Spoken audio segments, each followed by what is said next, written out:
Selamat pagi, siang, sore, malam. Kebetulan kali ini spesial di YouTube channel karena to be honest, I am tired.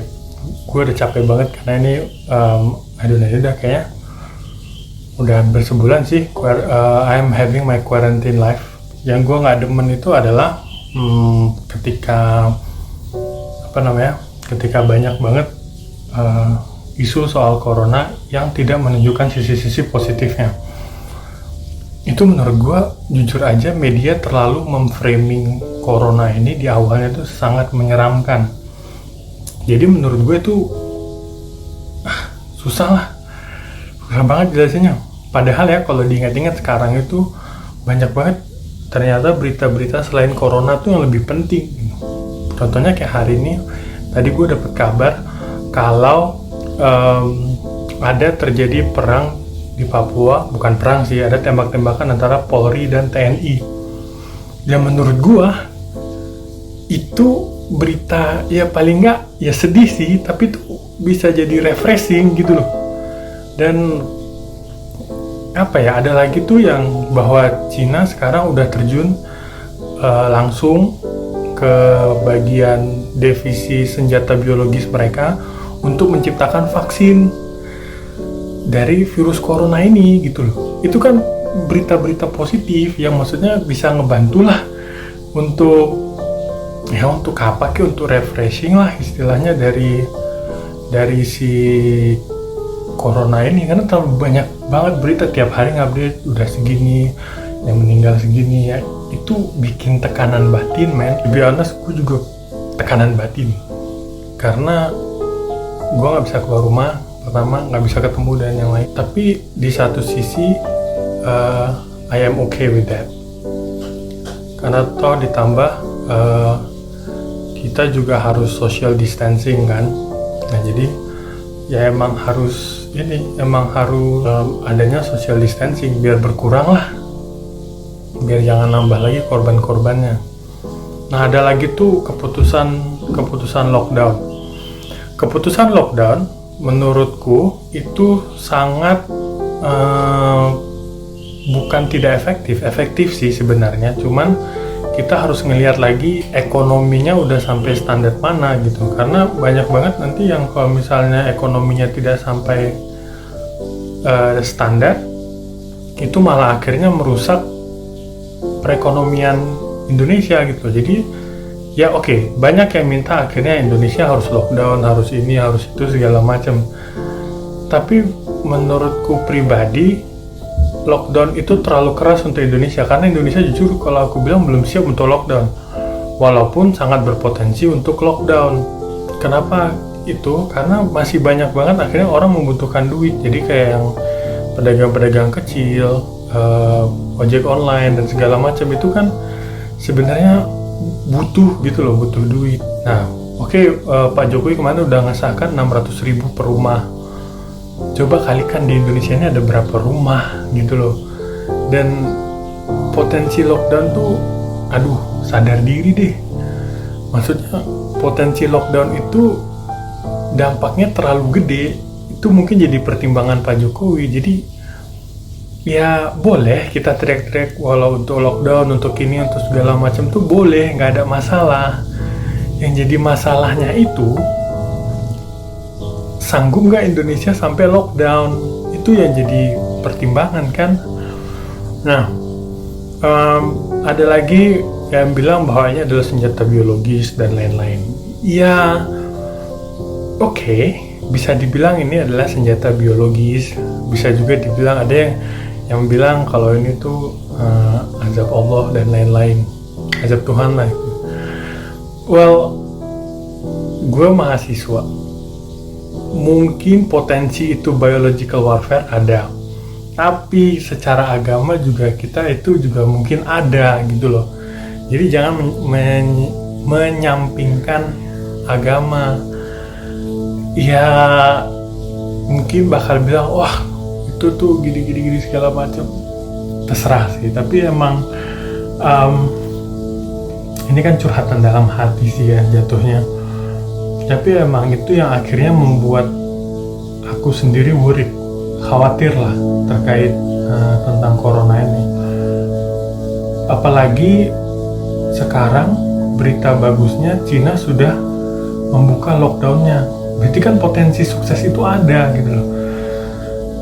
Tapi yang masih berat adalah kalau kalian buka datanya international yang mengawasi corona ini, angka kematian di Indonesia itu lebih tinggi daripada angka yang sembuh. Nah ini yang sebenarnya bikin worry, bikin khawatir. Kenapa kok sampai itu lebih tinggi daripada yang sembuh? Padahal rata-rata di negara yang sembuh itu lebih tinggi daripada yang meninggal. Itu kenapa kira-kira? Karena gaya hidup juga. Ini orang Indonesia berpikir bahwa gampang lah, ya kekebalan tubuh kuat lah segala macam. Tapi kan kita harus berpikir bahwa corona ini sesuatu virus yang baru yang tidak terdeteksi. Ya maksudnya itu jadinya apa gitu loh. Ya jadi selama sebulan ya kayaknya sih, sebulan ini aku mengalami karantina tuh banyak banget berita-berita yang akhirnya menekan psikologis. Sampai ada temanku tuh yang sampai Kak, I am depressed. Kenapa depressed? Karena potensinya tuh untuk kena gede banget, untuk sembuh juga kecil banget. Ya paling tidak media mampulah menunjukkan sisi positifnya dari corona ini.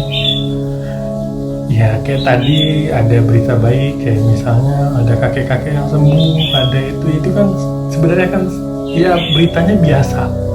Tapi kalau ditinggal skala secara psikologis itu kayak memberikan pencerahan dikit gitu ke warga dunia.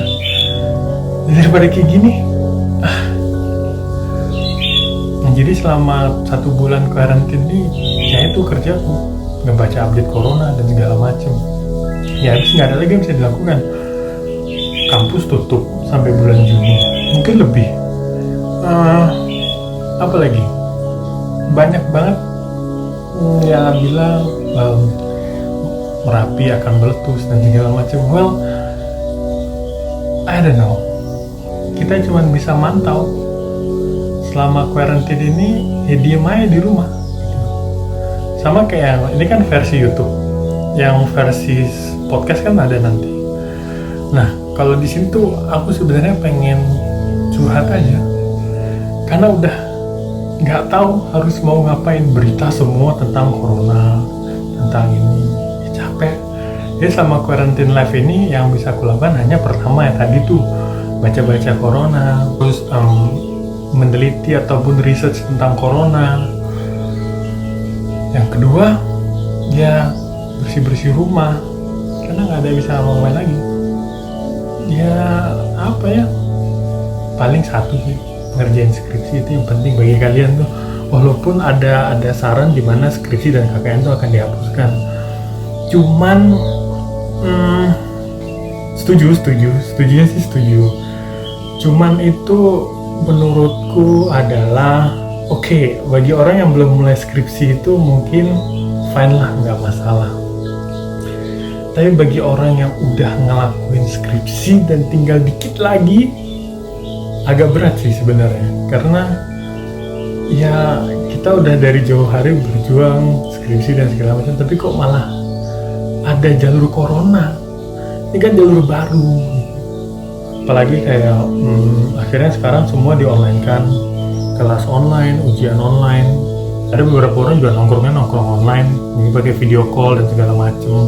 Tapi tuh ya nggak tahu ya, mungkin ini kan video face pertamanya speak santuy. Kita lihat ya, kedepannya nanti mungkin kita sambil video callan sama orang buat ngebahas tentang corona ini. Karena corona ini masih cukup menarik sih untuk dibahas. Cuman kenapa akhirnya kami tidak terlalu ingin membahas corona itu karena ya tadi itu menyerang psikis orang. Ini aku mewakilkan orang yang terasa psikisnya tertekan gara-gara corona selama quarantine life ini. Untung di kotaku tuh belum lockdown. Bayangkan kalau kota-kota yang udah lockdown. Ada daerah-daerah yang udah lockdown dan segala macam. Kalau yang belum lockdown, are you ready to get lockdown? Itu pertanyaannya. Perhatikan dari sisi makan, keuangan, dan segala macam. Tapi ngomong-ngomong soal itu, ada pertanyaan yang bagus. Kemarin aku baca salah satu artikel bilang bahwa pengusaha hanya tahan sampai Juni. Kalau Juni corona belum berakhir, akankah dunia menjadi Hunger Game? Atau adanya perang makanan? Jadi orang pada rebutan semua gitu. I don't know. Ya mungkin ini aja kali ya.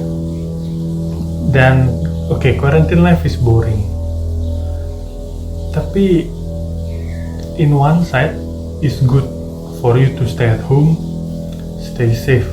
Terutama orang yang mungkin ada beberapa orang yang bilang memutuskan aku nggak mau pulang, atau mungkin ya it's too late untuk pulang.